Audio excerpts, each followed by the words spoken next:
Good afternoon, everybody. Thank you for being here. It's been a fabulous morning. Sat through a couple of sessions, and I really appreciate everybody's candor and your activism outside of these rooms and your activity in them. It's how we get things done here, and we often say that NHC is only as strong as our members, and I'm happy to say that our members are very strong. I want to welcome you to our lunch plenary, Building Meaningful Relationships with the Media. This is being live webcast on our NHC website, I'm happy to say. And welcome to everybody who's watching online. Please come next year. We're much better than the bologna sandwich on your desk right now. Our work is supported by a diverse range of institutions, and Wells Fargo Bank is one of the most generous and engaged, particularly as we launch this year's Paycheck to Paycheck report. There are copies on your tables if you haven't seen it yet, and please be sure to look at the website because it's very interactive, as we talked about this morning. We appreciate their support of our shared mission and their work on housing affordability and policies that support it. It's an essential contribution to our success on these issues. Connie Wright is the Senior Vice President and Assistant Director of Housing Philanthropy, Customer and Community Programs, and as she has been a tremendous ally of NHC, and we are really thrilled to welcome her to make some remarks and welcome all of you. So, Connie.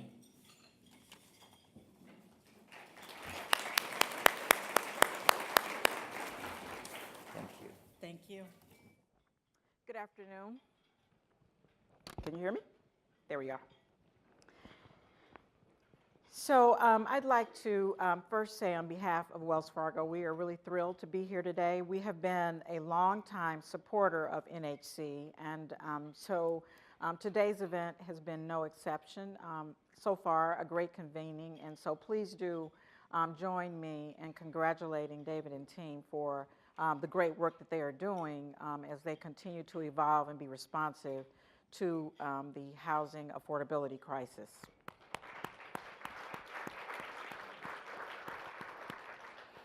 As I had indicated, we have been a long-time supporter of NHC through the convening, the gala and policy symposium, and we are really particularly excited about the support of the Paycheck to Paycheck report. It is a resource that is heavily relied upon and anticipated from year over year to help us in charting our course to address housing affordability. And so again, we are grateful to be collaborating with NHC on that great work. Similar to NHC, the Wells Fargo Foundation is passionately focused on making housing more affordable, achievable, and sustainable. As a company, Wells Fargo has made commitments through 2020 to strengthen communities through our products and services, operations and culture, and of course, philanthropy. We have 3 areas of strategic focus, one of which is to address the wealth gap and creating economic empowerment and financial stability in underserved communities. The commitment to underserved communities is not new to us or to you, obviously. But for years, Wells Fargo has worked to address the issues of affordable housing and homeownership as a path to economic stability. Research shows homeownership provides many social benefits to communities, including strengthening social ties in communities, lowering crime rates. There is a strong connection between the improved physical and psychological health benefits to stable housing. And so, again, it is a tight fit for us to be working with NHC and other partners to address the current issues.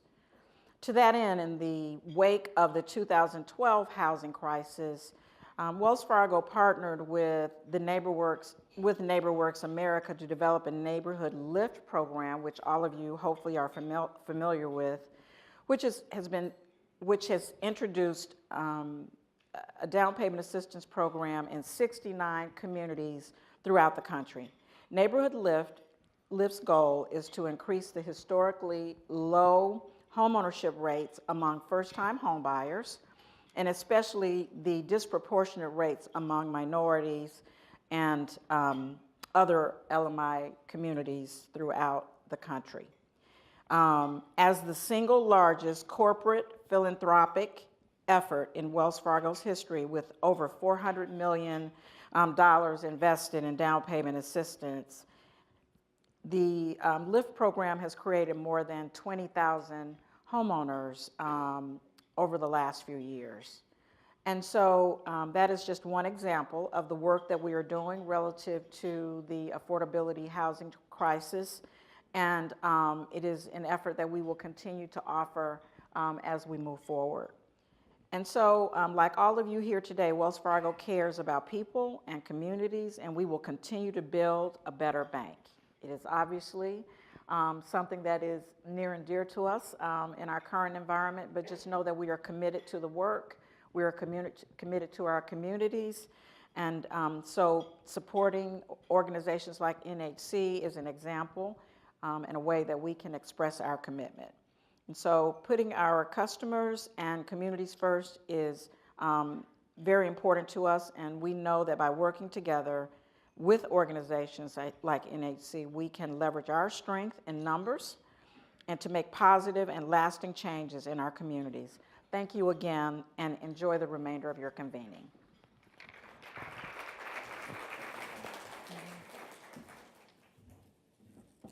Thank you so much, Connie. The Wells Fargo Foundation is such an important partner for us, and we look forward to continuing to work with you. I want to introduce David Jeffers, who's going to introduce the panel, but first I wanted to acknowledge a few people, including David. Would all the members of NHC's Board of Governors please stand so we can acknowledge you?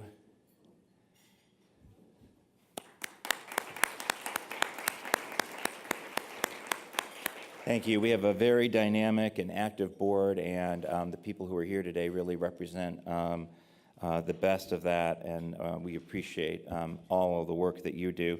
I also wanted to recognize our team here: Amanda Mitchell, Antoinette Sykes, Tristan Bro, Quinn Mulholland, Nathan Park, and most especially Andrea Nesby, who did so much work on this event. If you guys could just stand, and we can tell you how much we appreciate all the work you've done.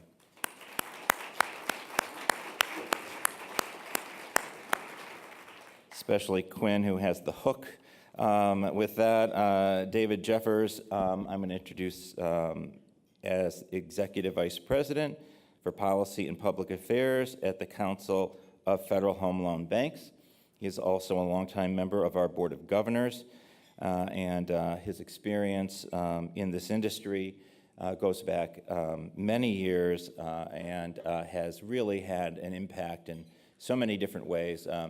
But personally and professionally for me, he has been a mentor and a friend, and as he has for many, many others throughout the housing industry. So I'm really honored to introduce Dave Jeffers.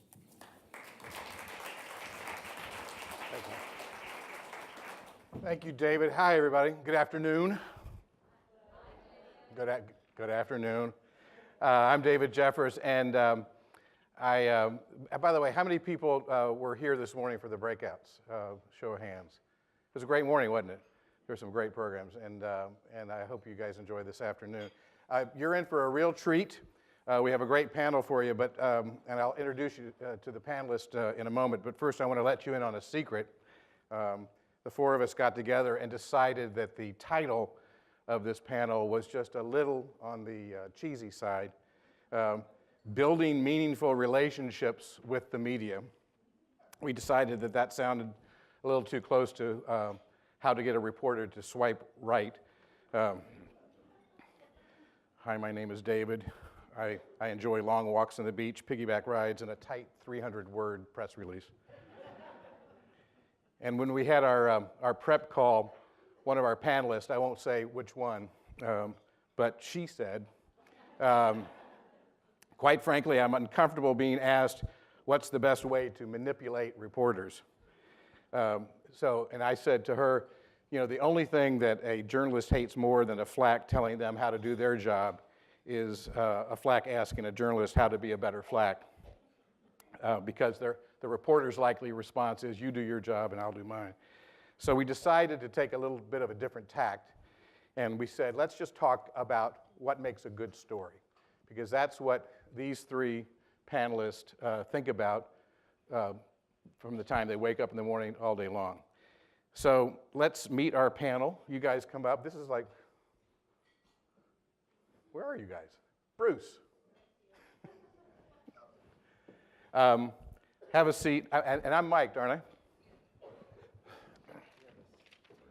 Anywhere. So we have the legendary Bruce Johnson. Bruce has been covering the news for WUSA 9 here in Washington for, what, 7 decades? Or A long time. yeah, 22 Emmys. Hey, how you doing? 22, Bruce. That's up there with, yeah. Well deserved. That's up there with The Simpsons and Game of Thrones. isn't it? Absolutely, yes. In that order. Bruce currently anchors the news at 6, and he also has a show which I have never seen. We were talking about it beforehand, which is at 7, called Off script. with. Bruce Johnson. And so if you're addicted to NBC Nightly News or, Chris Matthews. so we'll have to change our viewing habits. Okay. But Bruce is the embodiment of local news. And of course, in Washington, that means a lot more. That means local and national and global. And you're an institution, and we're very fortunate to have you here. Thank you. Next, we have from Politico, Katy O'Donnell, or as those of us in housing call her, she who must be obeyed. Her almost daily feed is required reading.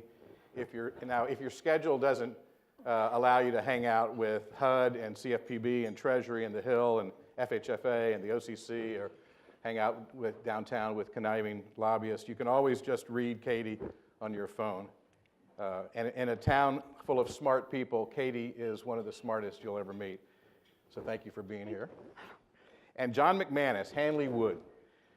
So I'm sure many of you are familiar with Hanley Wood. I would say there's trade media, and then there's Hanley Wood.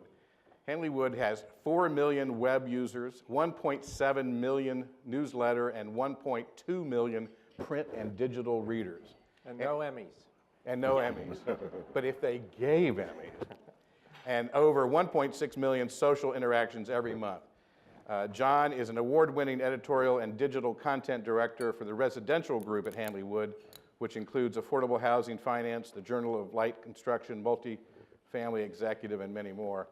And Hanley, I was looking on their website, and they talk like this. They talk about data-driven insights, enterprise content management, highly differentiated value. I have no idea what y'all are talking about, but I do know you do it very well. So thank you for being here.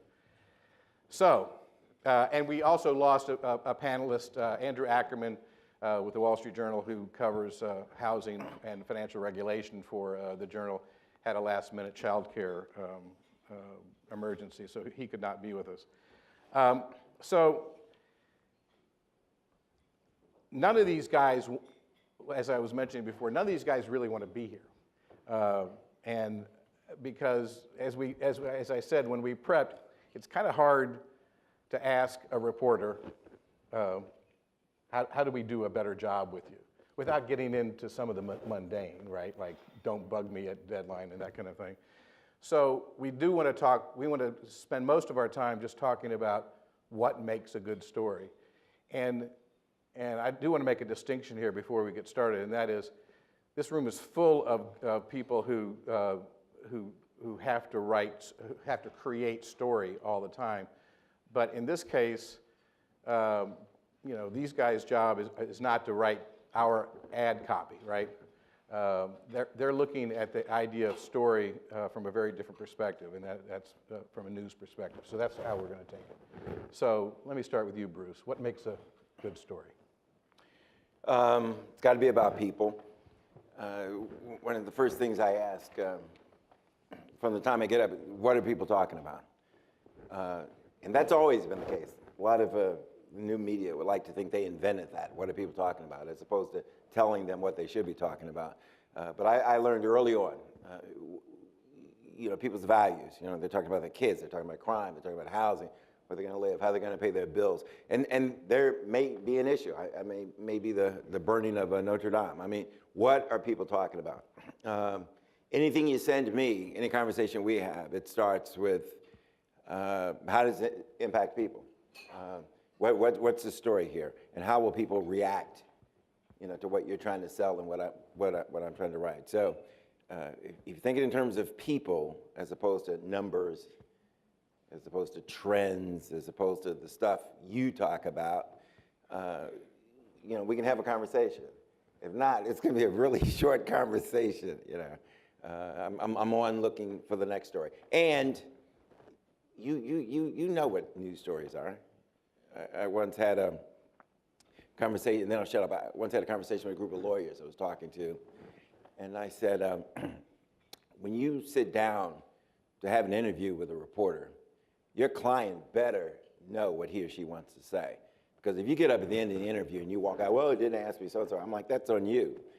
So the lawyer who had invited me to this gathering, he follows me out afterwards, and he says, that was some of the best advice we ever heard. We used to pay $1,000 a head for that kind of advice, and you just gave it to us for nothing, thank you.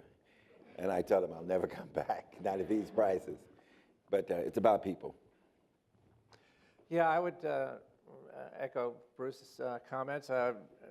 The group that I oversee of titles has audiences that focus on housing, on the technical parts and the business parts and the social and societal and cultural parts of housing.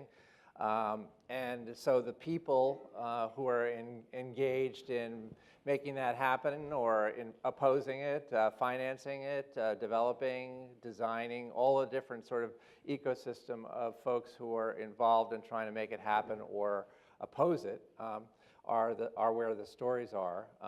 There's a lot, as you've been talking about this morning, a lot of pain and friction and difficulty, challenge around making it so that there's more housing supply and more responsiveness to need. And so our good stories have to do with people who are trying to use the combination of tools and innovation and ideas and policy work and relationships to make those things happen. So that's really what we regard as the good stories. Yeah, I mean, I would agree. I think it's definitely about people. And at Politico, obviously, we have kind of a political and policy sort of perspective. But one of the most helpful things to me when I speak to people is to be able to get in touch with real people outside of DC. I spend so much of my time talking to people in DC that having a sense of who the policies actually impact in the real world and being able to connect with those people is hugely valuable to me. So I'm kind of fascinated by, I mean, there's a through line through all three of your comments, but all three of your audiences are very different. I mean, talk about who you think is reading you or who's watching you, and how there's a real contrast between the three of you, isn't it? Yeah, we cover this incredible, diverse market. I mean, racially, socioeconomically, so it's difficult. But there are some common threads, and you deal in an area that I think is one of those common threads, and it has to do with where are people going to live, how they're going to pay for it. And if you look at just DC, perhaps the most gentrified city, in the country, if not the world, it's a big deal. It's a limited amount of space. The city lost, a couple 100,000 people, over the years back then. The mayor was confronted with, I can't get a commuter tax. I can't annex parts of Maryland and Virginia. So the city's going broke. And so then you got Metro completed, you got this influx of people, and you realize these people who can pay taxes, these are people that can help. And with these people comes, all of this development. So this is a good thing, but at the other end of it, you got the people who didn't leave or couldn't leave. And people had options, not just white people. I mean, there was a black exodus out of the city to Prince George's County and other places when, you know, the firefighter married the teacher and you put the incomes together, you got 6 figures. Well, I'm gonna move out of the suburbs, just like, you know, just like white people did, like other people did. So the people that are left here, are they gonna be able to stay? And will the politicians tell them the truth? Some of you will be able to stay, and some won't be able to stay. And in that group of who won't be able to stay or might not be able to stay are the renters. You know, if you don't own it, you don't own it. And so, to me, that's where there's some really good stories. And also the people that are coming in who are being labeled gentrifiers, you know, those are good stories. We never hear from them because, number one, they're hesitant to talk. You just call me a gentrifier, what am I gonna say? You know, it's a bad word. And I, for example, in my workplace, it's a newsroom full of young, white gentrifiers who, they didn't displace anybody. A lot of them moved into new housing. They don't know the family or probably the last 2 families that live there because they didn't realize the gentrification, the displacement happened long before they got here, okay? But still, this is their world. They don't want to live in Rockville. They don't want to live in Reston. They want to live in the city. This is the center of their lives, too. So if you're going to tell the story of gentrification, let's tell both sides of it. Let's pick a block that's been gentrified, and you got some old people that are still there. How are things going here? Can we get some honest conversations going? That's the hardest part of my job, getting people to talk honestly about what's happening to them and about their fears.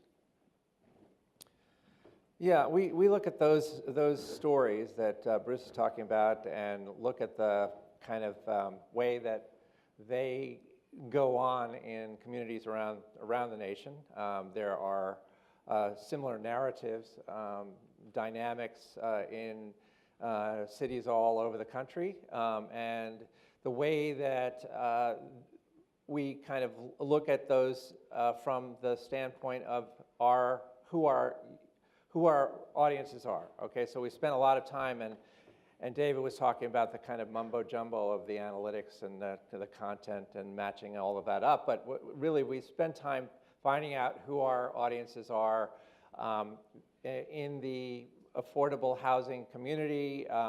There are various parties that have stakes in being smarter about the decisions they make. So where they can understand some of the dynamics that Bruce was just talking about, and where they can kind of impact some of those dynamics, what part of the timeline continuum some communities are in versus other ones.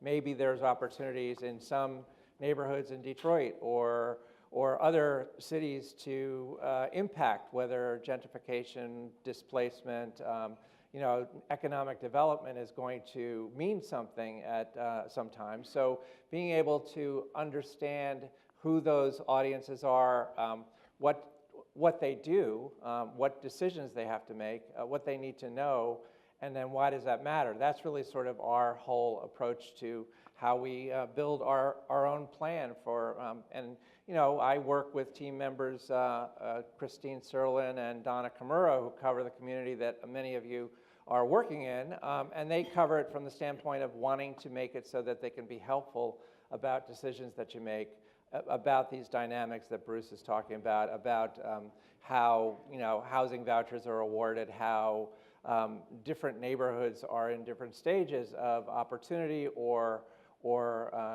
kind of sunsetting. So all of those different kind of times and places and opportunities are really kind of how we try to lock into being of service to our audience. You've got this strange mix of, not strange, but you have a mix where Politico is filled kind of a void where Right. It's the intersection of policy, politics, and quite frankly, kind of inside gossipy. Right. Right. And it's always kind of a three-legged stool, isn't it? Yeah, and I like it because it means I get the best of both.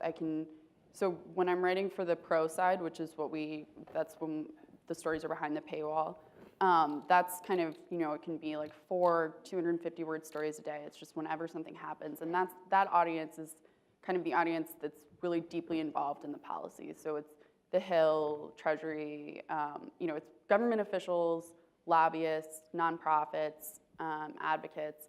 And then when a story moves to the main site, you can get anyone. I mean, it can end up on Drudge. So it's funny because definitely there's an editing process when you're moving something from the pro site to the main site. My editor is always joking that, these are the mainstay people. They don't even know what Fannie and Freddie are. I mean, it's definitely like you have to explain things differently, but you get to cover a kind of wider range of interesting stories.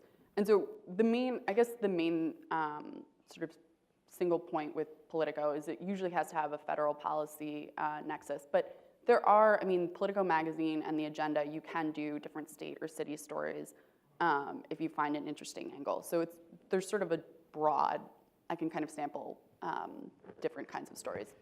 You mentioned editor. I was curious about, I mean, everyone has a master, right, including journalists. But oftentimes, from our point of view, we only deal with you, right? Each of you talk about the pressures you're under to the person above you, whether that be an editor or whatever. What are you? What kind of pushback are you getting from what you're producing or trying to produce? We're in the private sector. It's a business. Just like you're trying to sell us a story. When we go to these editorial meetings, we have to sell our story. And we're competing with, in my case, 3 or 4 other stories. If it's a long-term project, you might be competing with even more. So you got to believe it to sell it. And the fact you've been there and you've had some success, it may buy you something sometimes. But for the most part, that's one of the things that I like about the business is you got to go in there every day and compete. I think this is a good story. Hold a second, Bruce. Is the problem up here or back there? Testing. I'm familiar with this. This happens to me. It's the guys with the battery and the. Is there anything we can do? That's him. No, I'm just kidding. Go ahead.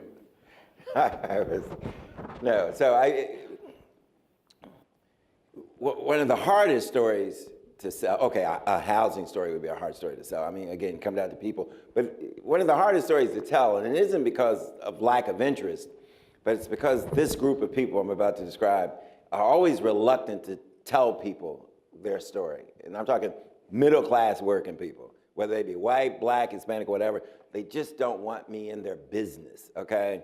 Especially if things aren't going well. And if they're going well, sometimes they're reluctant to talk about it because they don't want everybody else to know, from family to other neighbors, that things are going well. So, and then how do you fashion that into a story? And I think you need them to tell their story because number one, they know their story and they tell it very well.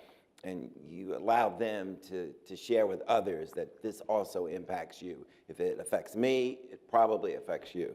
And so that's a good story if you get all the other stuff that goes with it, the pictures, the kids, the dog, and all that kind of stuff. But the presentation, if you will, it's got to have some emotion. If she's not going to cry, then he's got to cry. I'm just kidding. But those are the hardest. Yours is a visual medium, so. It's an emotional thing, too. I mean, I want people to feel something when they see a story that I've done. Same question. Yeah. So we have, I guess we're accountable to data, which is sort of the ways of looking at how our audiences are engaged. We look every day, real time, at what we're producing and see whether by topic area, whether by timeliness, kind of where the matchup between what it is we invest our attention in, and we're very lean, so we have to choose our battles.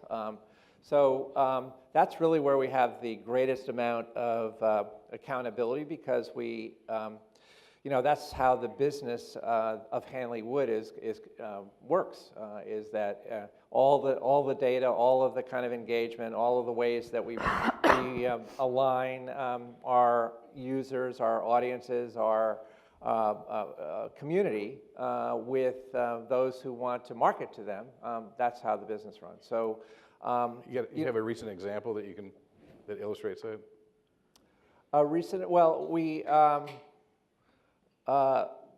We look, for example, at at demographic cohort kinds of behavior.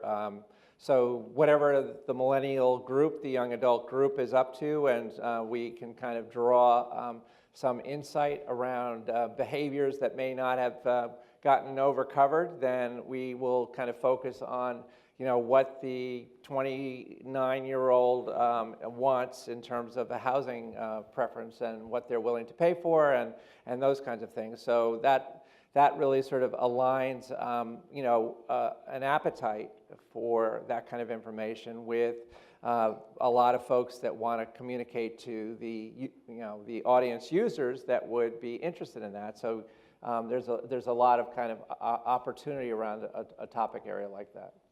Interesting. This is emotion and this is logic. I guess, I mean, to start out with any Politico story, there's always a big demand for anything with President Trump or Ben Carson. And to give you just some examples I'm thinking of stories that took off. So, anything with government malfeasance is obviously going to be huge. We did the story on Mel Watt, so that's a no-brainer. If anyone in this room knows of anyone who's accused of sexual harassment or other crimes while they're in government, please see me after. Yeah, please see me afterward, because that's definitely going to be a story that gets pickup. And then, I guess it's sort of like, what would you want to see when you read a story? There has to be an element of, why are you putting your time into reading this story? And so whether it's, the number of people impacted or, I think conflict is one of the, people in conflict are kind of what make the story, make a story. And so, another recent example, I reported on the CFPB stopping compliance examinations for the Military Lending Act. So they stopped that in August, and we kind of looked at, 6 months in, what's happening with that. It's the first big showdown between the Trump-appointed CFPB director and the new House majority. And nobody's budging, and in the meantime, CFPB is saying, we don't have the authority to do these exams, please give us the authority. And Congress is saying, no, you do have the authority, and we're not going to open up the Military Lending Act because then new loopholes will be put in. And so in the meantime, the people who are kind of falling through the cracks are the one group that everybody on the Hill and in Washington professes to love the most, which is military service members. So to me, that's sort of an example of conflict, and also kind of an interesting angle of who's impacted by, in this case, not even action, but inaction. And so, it's just, what would you want to read, I guess, is the bottom line. Yeah, picking up on that, we did a story recently that was about the Trump budget, and from the housing standpoint, it was really sort of looking at the 10 big impacts of the proposed budget on different housing programs, and that sort of went off the charts in terms of the uptake on it, the amount of pain and grief that, if it played out, would be caused. So that's really sort of another example of that. So why are you a journalist? Why am I a journalist? Why are each of you a journalist? Well, in my case, it's the only real job I've ever had. I started doing this before I was even out of undergrad school, and I had a guy, an old newspaper copy boy in Cincinnati. His name was Al Shadowcotty, who eventually became vice president of broadcast news for Scripps Howard. But he took me in.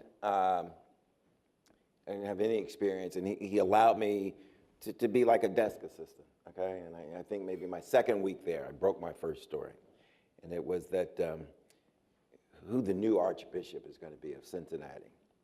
And I had some sources on this subject because as a kid, at age 14, I had been in the seminary studying to be a priest in Cincinnati. So I called out to the seminary. Obviously, I didn't make it, okay? So I called out to the seminary because I left, but in good standing. I'm like, you guys know anything about this? And they said, we think it's a guy, we think it's Bernardine. I'm like, what? So I said to Shadowcotty, my news director, who was a devout Catholic, he even had 12 kids. We used to call him Jesus Christ. He made a call, and sure enough, it was Joseph Bernardine, okay?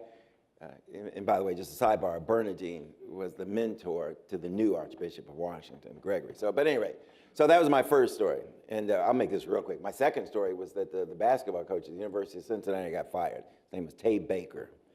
And I'm like, wow, we couldn't get anything on it. Nobody's talking. The players aren't talking. And I'm like, wait a minute. aren't most of the basketball players black guys? Yep. And some of them are probably going to be members of my fraternity. I'm a Kappa Alpha Psi. So I called the frat house. The star player's a Kappa. Come on up. Hell yeah, he'll talk to you. So I'm sitting there, and I'd never even held a microphone. My photographer saying, hold it right there, put it right there. And so that was my second story in like a month. And so I think Shadowkai looked at me and says, he's a keeper, you know. And so you got addicted. Oh yeah, I couldn't believe they were paying. I wasn't making any money, but I didn't know. They were paying us to do this, to get in other people's business. I'm like, this is exciting. I'll ride this out until I can't ride it any further. And I didn't think it was going to last. I'd already, enrolled in grad school, finished grad school. I'd applied for law school when I got the job in Washington because I'm like, this TV thing can't last. I'm having too much fun. But it's just been great. I mean, it's a learning experience. I've seen the world. I'm a poor kid from public housing in Louisville. My mom at age 52 got her undergrad degree from the University of Louisville. So it's been great. John, why? I couldn't think of anything I wanted to do more than to tear these little tapes coming out of a machine that were the UPI or AP tapes coming out. And, Were you ever upstairs? No, not. This was up in New York, and it was during a newspaper strike in New York City, and so our town paper went to 5 days, and I was still in school, and I got to go after school and cover zoning board and planning board meetings all night and take down the names of people who were angry at each other over some piece of property, and hear about what the local taxes were going to go up to, and it was coming back to that newsroom and seeing the way that every night something would come together that started from scratch, and seeing the kind of energy and the passion and the way that all these different moving parts could coalesce and wind up being something. And so it really sort of just got under my skin. I had, prior to that, not to put anyone down here, I worked for a couple of years in New York in public relations and was doing pretty well. Didn't have a very thick skin, so I couldn't take rejection from people like me. So I found this opportunity, also during this school to change from PR into working as a journalist, and really haven't ever regretted it. And actually getting to work with sources, whether it's hearing about Joseph Bernardine or the sources in the ranks of PR have been, just invaluable to, a lot of the work that I've been able to do is on the backs of people like you. So I was really sort of grateful for that. Thank you. Yeah, I would echo Bruce and John. My first time in a professional newsroom was as an intern in college at the Baltimore Sun. I basically never wanted to leave a newsroom after that. It's a job where you never get bored. I had right after graduating, I worked at the Concord Monitor in New Hampshire, and I started as a copy editing intern, and then I was a general assignment reporter, where it was the kind of thing where, oh, a meth lab blew up in Keene. Can you drive out there and see what's going on? And obviously it's different here reporting, but there's still, especially in Trump's Washington, there's so much happening every day that you can never get bored. And it also, I think it also dovetails with, like, I have an obsessive personality, and sometimes I rabbit hole in things that have nothing to do with my job, and so it works well when you could do it for a living and sort of go really deep into something. And John touched on something too, which is in contrast to what most of us here do, which is the tangibility of it. I remember when years ago when I started as a reporter, and I had a weekly deadline, but at the end of the week there was a story, and I think that's one thing that in our profession we don't have, because we're involved in processes that never really, oftentimes take months or even years or weeks, but you guys have something that you can show for at the end of the day or the end of the week or whatever the deadline is, and that's addictive. That's enormously satisfying. So a subject, which is poverty and wealth gap. It occurred to me that as different as each of your three media are, and each of your beats are very, very different. Each of you have a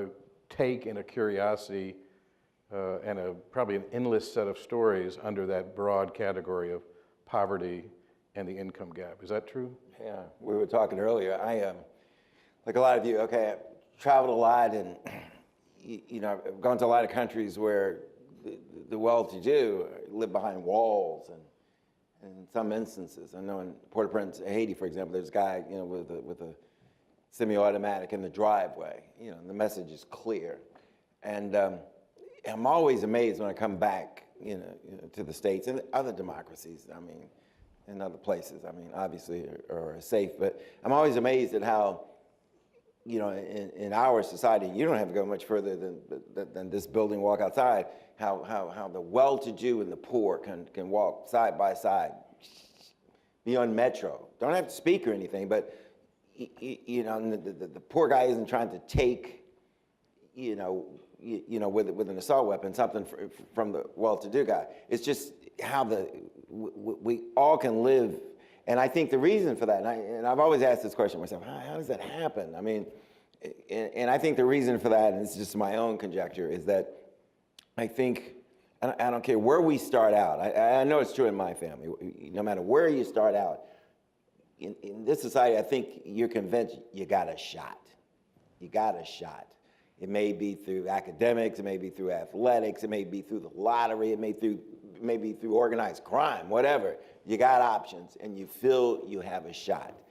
I think it's when we get to the point where somebody is convinced, this is the game for me. This is it for me. This is the deal for me, and I got to take it from you. That's where we have issues. But I think, here you're convinced you got a shot, and I think that dynamic itself makes for a lot of great stories. There's probably a lot of people in this room who would disagree with you to a certain extent, that because they're dealing with issues, looking for solutions for populations that are having less and less of a chance. Populations that have gotten to the point and realized our shot is gone. We don't have a shot. But as a child, as a young person coming up, you're convinced. You get it from watching television, you get it from your friends, you get it from wherever. At some point you hit the ceiling. My ceiling might be a lot lower than yours, but I Get it. Yeah, it's a great question, and I think that in some respects we look at the gap, and it's sort of if you take a snapshot of it, it's alarming in the ways that it's alarming, and then it's also changing at a rate of accelerated speed, so that the polarization of wealth versus poverty is widening, and it's widening at a faster rate, and it's causing there to be dysfunction in any number of areas that we want to see.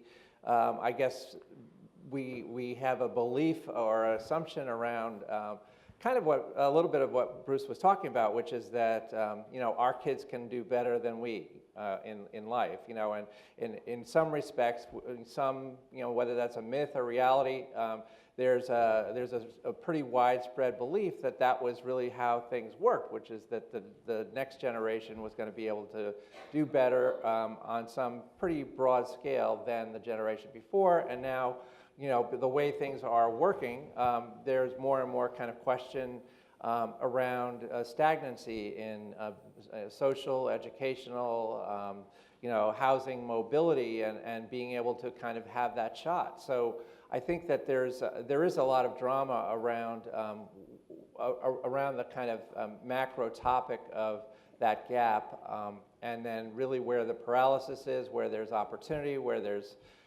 brilliant innovation that could sort of potentially change some of that, and really some of the results of people reforming around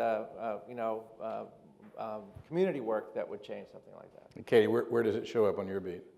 Obviously that's kind of the main focus of a lot of housing policy. Is right now there's the affordability challenge, but also housing for the poor, and that's certainly something that Maxine Waters has talked about.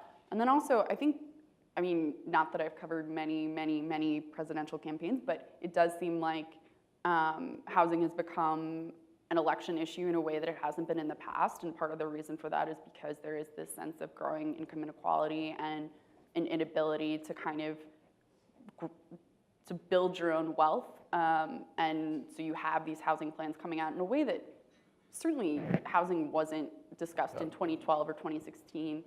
Yeah. Take it, where's Joe Ventrone? Take it from people like Ventrone and me. We went through decades of poring over State of the Union addresses, and if the word house was in it, you know, we said, see, it's getting on the agenda. So yeah, it's definitely a major tectonic shift in the dialogue. We have time for some Q&A, so who's got some questions for the panel? Don't be shy. Are we using microphones for the Q&A? If you can go back to the stand, that'd be great. Thank you. It was a really interesting panel discussion. Thank you all so much for spending your time with us. I want to ask about that LA Times poll from October that found only 13% of respondents identified low housing supply as connected to affordability concerns. Whose storytelling failure is that? Is that on us? Is that on you? And how do we fix it?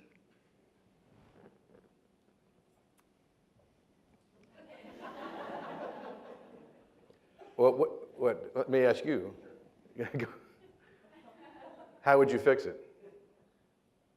Well, I work for an academic research institute. We're trying to get the research out into the public debate all the time. You know, we use the channels that everyone has, social, email, websites. You know, we're trying to tell the story of why what feels true, which is that new development increases prices, may not actually be true, right? But that's my answer. And wouldn't you agree that actually the sort of sub-issue of housing shortage has actually come on quite a bit just in the last year? Is that your definitely. perception? Folks are definitely talking about it, and like Yeah. you said, the campaigns are picking it up. So Yeah. Shortage as well as just affordability. Right. And the connection. But thank you. I don't know the specifics of that poll, but I think that to some extent, polling can be difficult to kind of, to some extent that's about the perceptions of the people answering the poll, right? And if you're concerned about your own housing and your own rent going up, you're more likely to think rent control or something that specifically would affect you is the answer than to think of it in a macroeconomic sense of, you know, greater housing supply. People just don't, I think that a lot of people don't think about personal problems in that sort of larger way. That's my 2 cents, I guess. Right. I want to go back to your point too about last campaigns. You talked about housing is always down when you drill down to find it. When's the last time in a major presidential, and I'm not talking about primaries with Bernie Sanders and that thing, but when's the last time poor people were an issue? I mean, I even go back, into Barack Obama's campaigns, and it was about working people, it was about middle class people. There wasn't a lot of discussion about poor people. That's also about phrasing. Like a lot of times when people talk about working families, they're also talking about people who receive aid and are not employed. I mean, that's partly like a political pollster's decision to focus group and, oh, working families sounds better than poor people. Yes. Yeah, my thought on, I'm sorry, just quick on the comment on the question, and it's I think to some extent the poll or the research can lead witnesses and lead the witness in a way. If what you're conscious of is traffic, noise, crime, all these different sort of stresses on an area, and you are asked, what's going to impact affordability in a way that you're never going to necessarily think of this of developers or housing people as being part of a solution. It's just not instinctually what a lot of people think about. But to some extent, that means that to your question about where the opportunity is, I think that there's opportunity for education and narrative that is about housing solutions that then positively impact affordability, affordability in some ways, and it's not going to happen with a flip of the switch, but I think there is some opportunity there. This is something that we've all dealt with for for all of our work, which is, other than professionals in this room and like-minded ones, most people don't really understand how housing gets done. Most normal people don't realize how much actual policy goes into the creation of neighborhoods and communities and housing at the local, at the state, and at the federal level. They just think that it just sort of organically happens. So it's a really tough communications challenge to even talk about it, because once you get into it, for most people, it's just very weedy and irrelevant to their own lives. Question? Yeah, so it was mentioned how, excuse me, it was mentioned at one point during the panel, there was a conversation about what's happening in DC and the fact that gentrification is such an issue in DC that's affecting so many lower income people. And separately, in response to another question, there was the conversation about the fact that stories that play often are ones that are about people in conflict, which was interesting and a point that made a lot of sense. And so I was thinking about that is what often is viscerally appealing to maybe in media and certainly in the public about the issue of gentrification. That's not to minimize the issue itself, because it has an adverse impact on a lot of people, but was having a conversation at my table about the fact that the issue of gentrification in some areas in DC, Montgomery County was where we were talking about, and certainly in New York, San Francisco, Seattle, that's the story, and that is a story that creates a visceral response in a lot of people, whereas in places like Baltimore, where I work, in Detroit and Cleveland, what's happening, there is some gentrification, but the more common story is neighborhood decline, which I think is less sexy, but is affecting hundreds of thousands of people in those places. The fact that there are neighborhoods that have been in serious destitution for decades, some that have been stable and are on the precipice of that, and it's talked about a lot less. When you're coming from a city or a neighborhood like that, is there a way to make that story appealing, or is the story of on a very localized level, sort of class warfare, always going to be the thing that grabs more attention? Is there a way in which the story of neighborhood decline can be elevated on a national or even on a local level? I'm from Baltimore, and I completely agree with what you're saying. I think that's such an interesting point, because certainly people my age, it's sort of like this almost like fetish about gentrification, because people feel guilty, but at the same time, it's not keeping them from living there.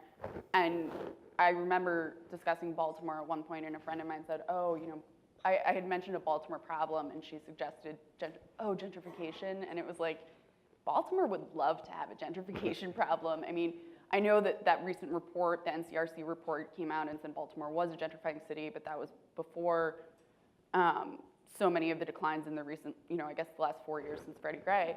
So I do think, I think gentrification is sort of this trendy story right now, and it's something we all talk about because we all live in DC or Baltimore, in an area where there's a Whole Foods. But I do think the bigger story is certainly like, oh, the murder rate is back up to where it was in the early 90s in Baltimore, and how do we solve that? And that's not to say, I mean, obviously there are serious, part of the problem is that a lot of the people dying are people who are marginalized, and they're just stories. It's not necessarily, it's sort of like I guess it's a symbiotic thing, right? Because people read, the stories that people read aren't always the stories that you wish people would read, right? And so it's like the classic, like a white girl goes missing and she's from the right neighborhood and it becomes this national story. That's partly because people are interested in that because it's something unusual. So it's not just, oh, the media is or they can relate choosing to that. And I think, because I don't want you to sit down without hearing this, good stories make news too, okay? show me a block, where, quote, gentrification has benefited everybody, I'll swoop down in a minute and do that story. And there are blocks like that. I'm not suggesting there aren't blocks like that. You just don't hear about them. It goes back to that group of people that they don't talk about themselves. They don't consider themselves news. I was a part of what I think was one of the best stories I could have covered, and I couldn't cover it because I was part of it. There was a woman who lived on my block, first house I ever owned, 5300 Kansas Avenue. I'll tell you where it is, Northwest. And she was being evicted. I looked up, and all of her stuff was out on the street. This was a single woman who had 3 fine sons, hard workers, just a good family. And we never knew she was in this trouble. And I'm like, I'm not gonna let this happen. There's no way that woman's gonna be evicted. So I got her story from her. She lost her job, okay? She missed 1 payment or something. She was renting. And she's about to be evicted. So we went around right there in the little triangle, because we had a little island out there separating the streets, Kansas, Ingraham, and whatever that other street was. And everybody chipped in money. We paid her back rent. I mean, that woman never, ever again faced eviction. I still know of this woman now. My point being, that was a great story. I mean, if I hadn't been in it, I would have called somebody and said, you need to come see this story, where the neighbors are refusing to let this woman be evicted. And eviction was a big deal back then. So I'm saying gentrification is a big deal now. And don't feel you have to let us tell the story, or we have to go by just the sources we have. If you know of a block, if you've got a little piece of gentrification that's different, it makes it rare, a good story, we could do that story. Are you kidding me? And if we're not doing it and you know about it, then that's on you, Again, it's the group of people that don't want to talk about it. You don't let people know what you're doing. You don't want to let people into your business. But if it's working, a lot of times it is news. We'll cover good news. Those are good stories.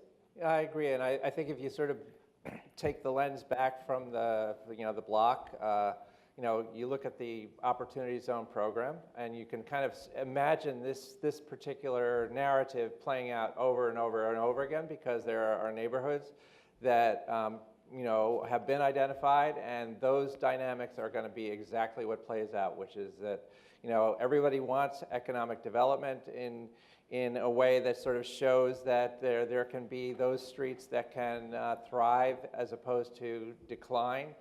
And at the same time, at what cost, and to whom is that cost? So there can be a positive story about, a neighborhood that qualifies and investors that get in, and there's going to be billions and billions of dollars spent on Opportunity Zone programs over the next decade. And so you'll see this particular dynamic of, you're going to have some opportunities to make a neighborhood come back, but how much will they involve the people who are currently living, who are currently owning? Will they get to participate in any part of that ability to sort of come back to life?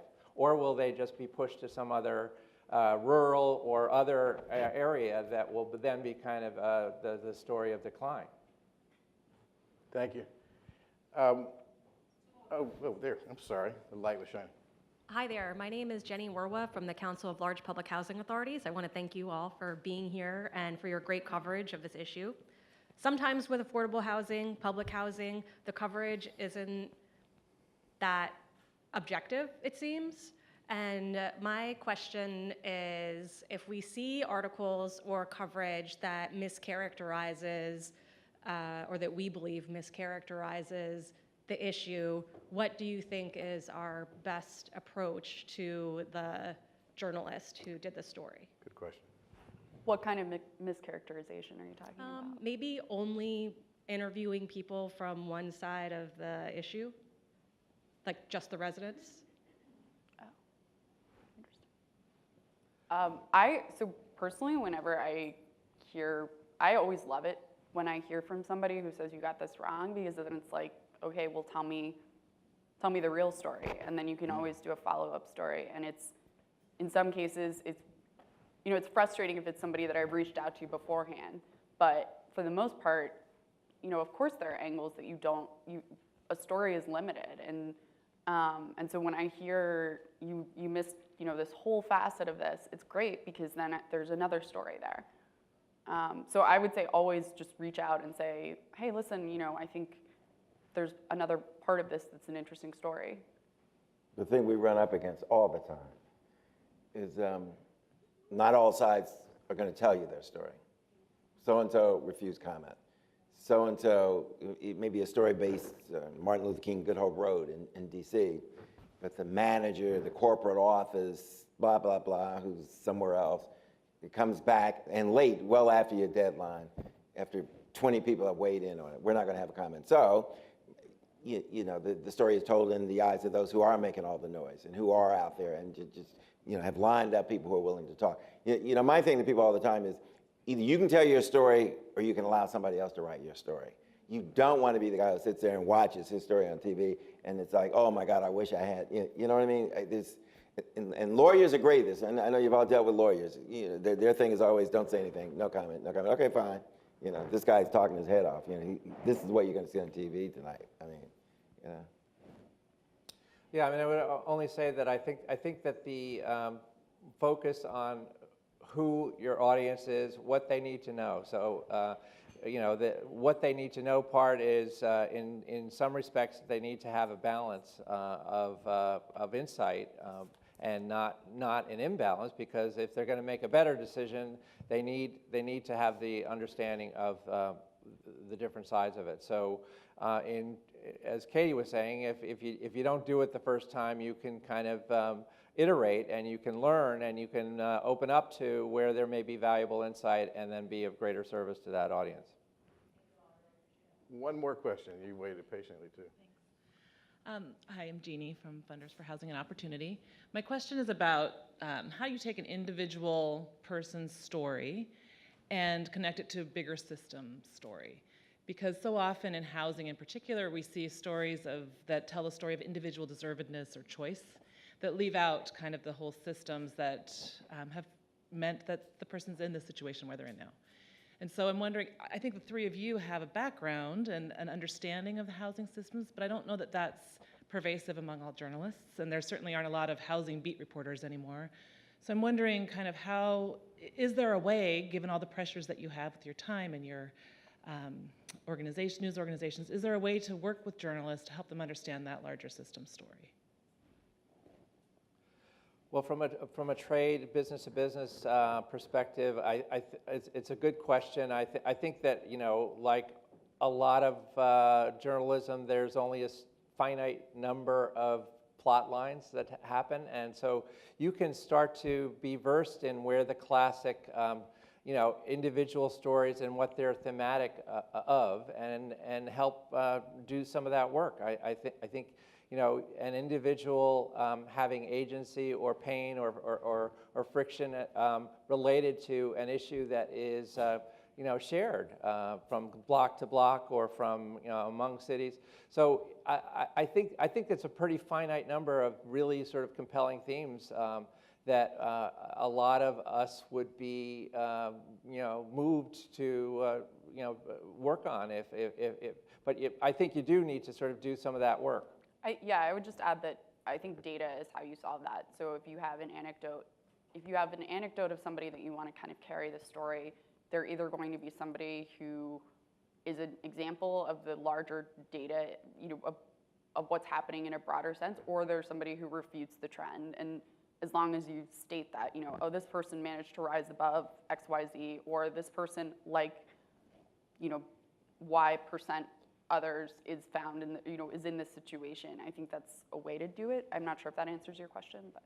Well, you'll also find this applies also to digital. I mean, I don't know about you guys, but we never post anything without a visual. You know, what do you want people to come away? What's the image there? And you need to think about that too before you put out your release. And also, it goes back again, this group of attorneys, you know, when a defense attorney files a $30 million lawsuit against, say, DC Public Housing, he knows he's got to have his client there, you know, the mother or the victim. I mean, that's who we're interested in. We don't want to show up just to talk to the attorney. I mean, you know what I mean? So you need to think that way also. You know, I know you got to get the director of the so-and-so and so-so in the piece, but he can't be the lead. You know, you got to think in terms of, you write the story. Write the story you want out there. Then we'll decide, you know, to take that story or that becomes part of a bigger story, whatever. You write the story. Who's the face? Or what do you want? What's the visual that you want? And then you're a guy, you know, or the woman, you bring them in a little later, okay? And maybe a little smaller picture. I know that doesn't really help, you know, with the boss and everything. But that's how you sell it, you know, if you're selling to the masses. You know, if you're selling to the trades and stuff, it might be entirely different. But if you want the masses to get the message, you got to meet them where they are, you know, and that's where they are, looking for the visual and that person that they can relate to or not. Let's give our panel a big hand. Thank you.